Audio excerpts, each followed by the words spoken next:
Hola, ¿cómo les va?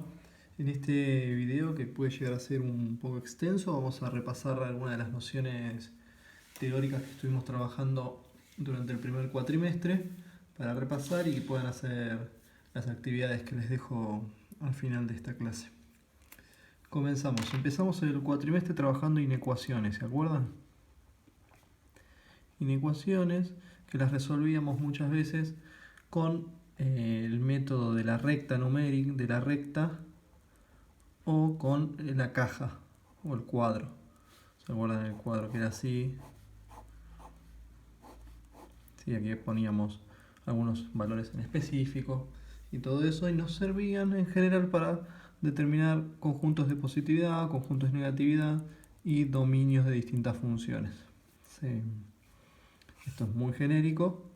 Después, cuando empezamos a especificar sobre el análisis de una función en el dominio, trabajábamos con tres casos distintos.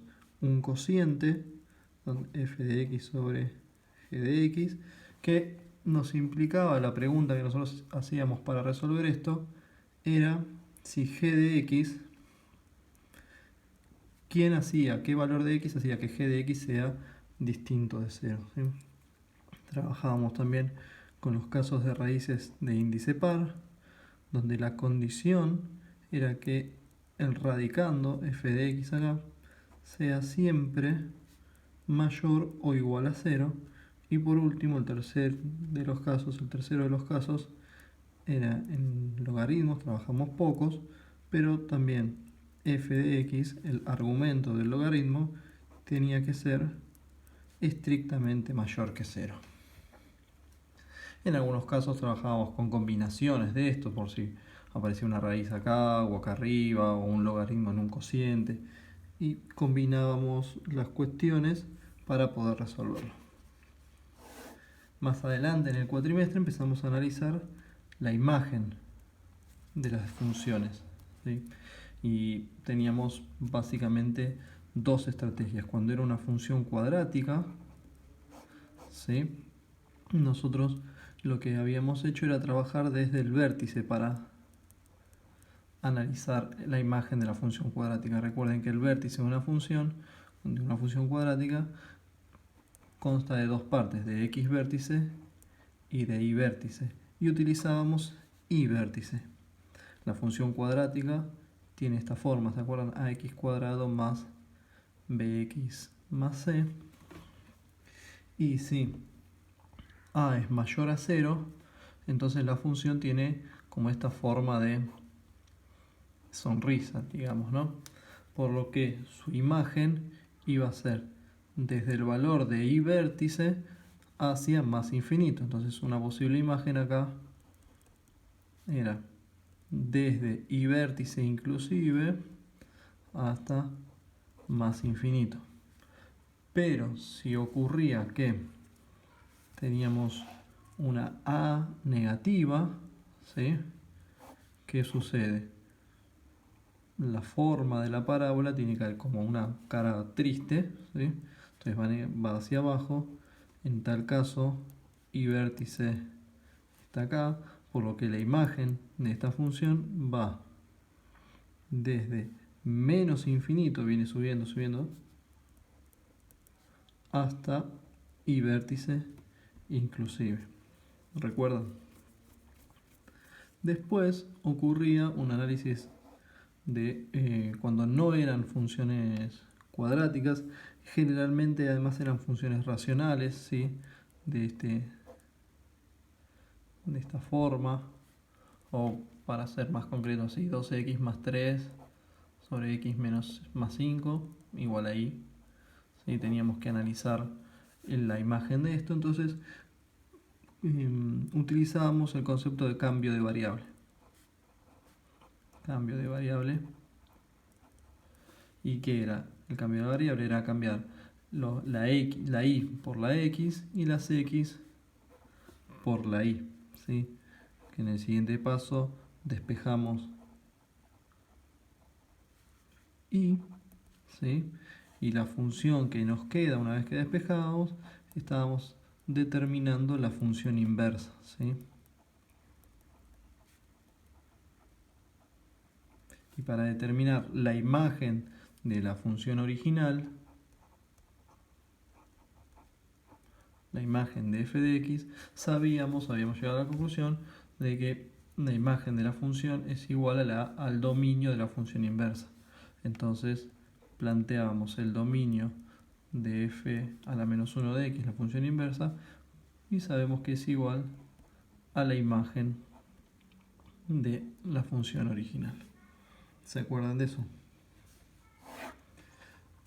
Ya un poco más adelante estuvimos trabajando con la intersección con los ejes, intersección con el eje x de una función.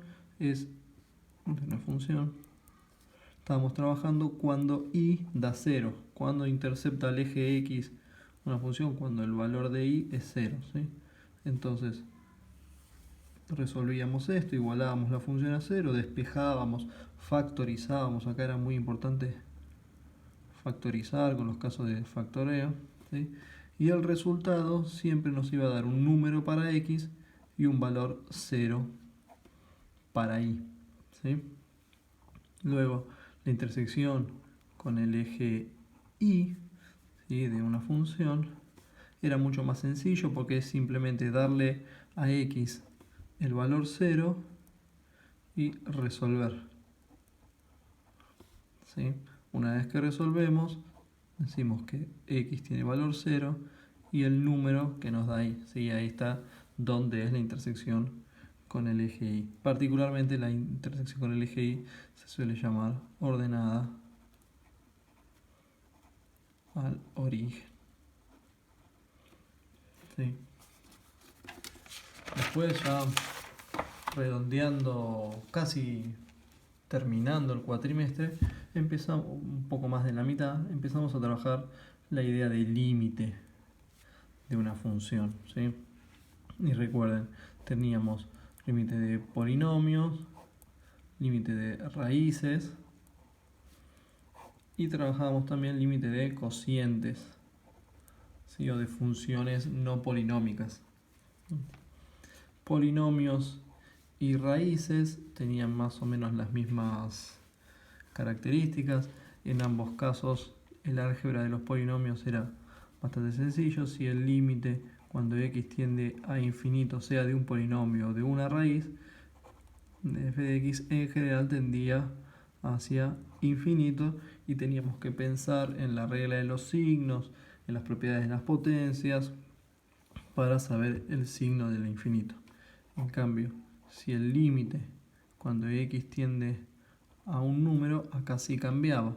En el del polinomio nos da un número, pero en el de las raíces teníamos que analizar el resultado porque podía no existir la raíz. Entonces, si el número era negativo y la raíz era de índice par, por ejemplo, podía eso dar un resultado inexistente, entonces no había límite.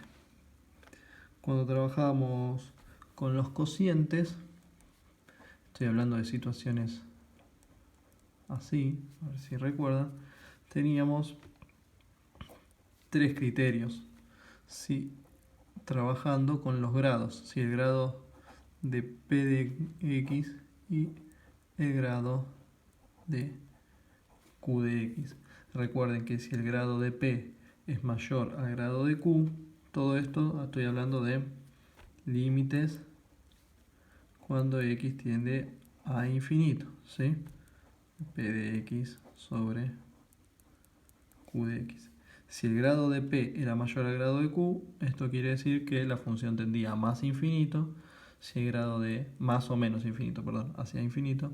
Si el grado de p y el grado de q eran iguales, la función, cuando analizamos el límite, tiende al cociente entre los coeficientes de p y de q. Y en cambio, si q es de mayor grado que p, cuando x tiende a infinito, la función tiende a 0, ¿sí? Y lo último que trabajamos en el cuatrimestre anterior fue los conceptos de asíntotas. Sí, tenemos la asíntota vertical y la asíntota horizontal. ¿Cómo trabajamos la asíntota horizontal de una función? simplemente calculando el límite cuando x tiende a más y menos infinito de la función. ¿Sí? Teníamos como posible resultado un número. O también podíamos tener como resultado el infinito. ¿Sí? Salteo las ideas de más y menos infinito porque eso es particular de cada ejercicio. Entonces, si en el límite, en la asíntota horizontal, nosotros tenemos que el límite cuando x tiende a infinito de una función da un número en particular, podemos afirmar entonces que la asíntota horizontal existe y está en y igual a ese número que nos dio como resultado. ¿Sí? En cambio, si el resultado fue infinito, tenemos que decir que no existe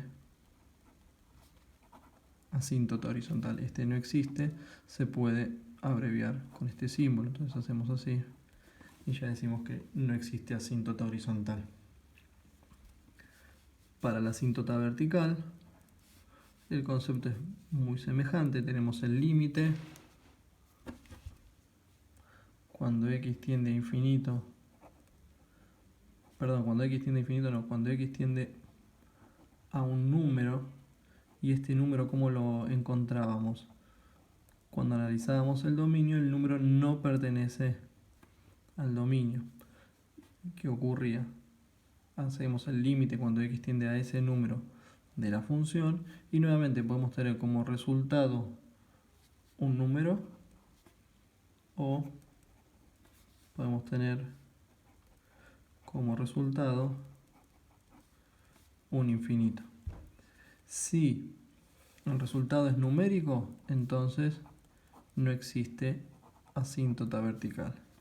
Si el resultado es infinito, entonces decimos que la asíntota vertical está en x igual a ese número dado inicialmente.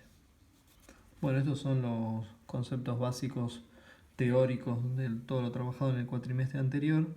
Repasen un poco para que puedan resolver la siguiente actividad. Saludos.